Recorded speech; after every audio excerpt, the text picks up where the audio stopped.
If you're a woman over 40, you might be doing everything right, eating carefully, hitting the gym consistently, drinking your water, but you're still watching your midsection expand.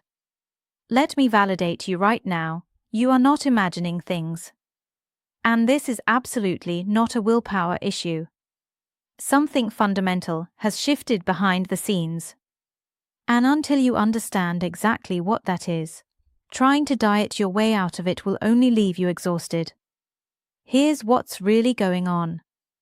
As we roll into perimenopause and menopause, our estrogen levels naturally start to drop.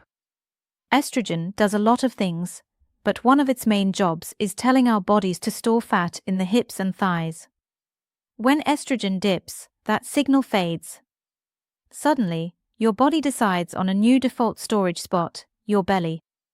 And we aren't just talking about the soft, squishy fat just under the skin. We're talking about visceral fat. This is the stubborn, deep fat that packs itself around your internal organs like your liver and intestines. It's highly active, practically acting like its own organ by pumping out inflammatory chemicals. It's the kind of fat that actually puts you at higher risk for heart disease, insulin resistance, and diabetes. Now, let's pour some gasoline on that fire, cortisol. Cortisol is your main stress hormone. In short bursts, it's great. It gives you energy, sharpens your focus, and helps you handle an immediate crisis. But modern life doesn't really do short bursts. Between poor sleep, work deadlines, undereating, overexercising, and the endless mental load of daily life, our cortisol stays cranked up 24/7. When your cortisol is chronically high, it does three incredibly frustrating things. 1. It creates a belly fat magnet. The fat cells in your abdomen actually have more cortisol receptors than fat cells anywhere else. When you're stressed, your body is literally hardwired to store that stress fat right in your midsection. 2. It spikes your blood sugar. High cortisol triggers your liver to pump out new glucose. More blood sugar means your body has to release more insulin. And when insulin is high, your body is stuck in storage mode, essentially locking the door on fat burning. 3. It eats your muscle. High cortisol breaks down muscle tissue. Less muscle means a slower metabolism.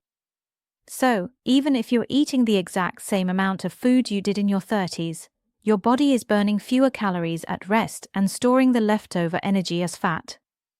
This is exactly why women over 40 who aggressively cut calories often end up making the problem worse. Severe calorie restriction is a massive stressor on the body.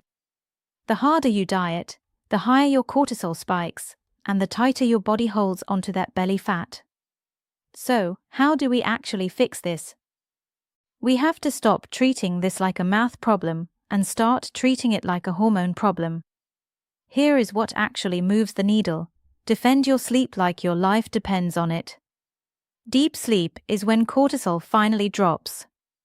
Just 1 week of bad sleep is enough to spike your stress hormones, crank up your appetite, and send fat straight to your waistline.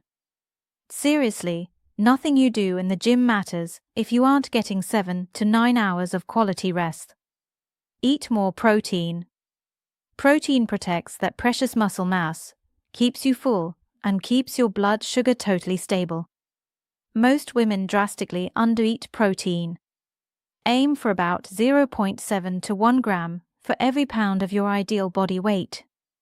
Pick up some heavy things. Cardio is great for your heart, but it's not the main driver of body composition changes right now. Muscle is the tissue that burns fat while you're just sitting on the couch. Building and keeping muscle is the absolute best metabolic investment you can make.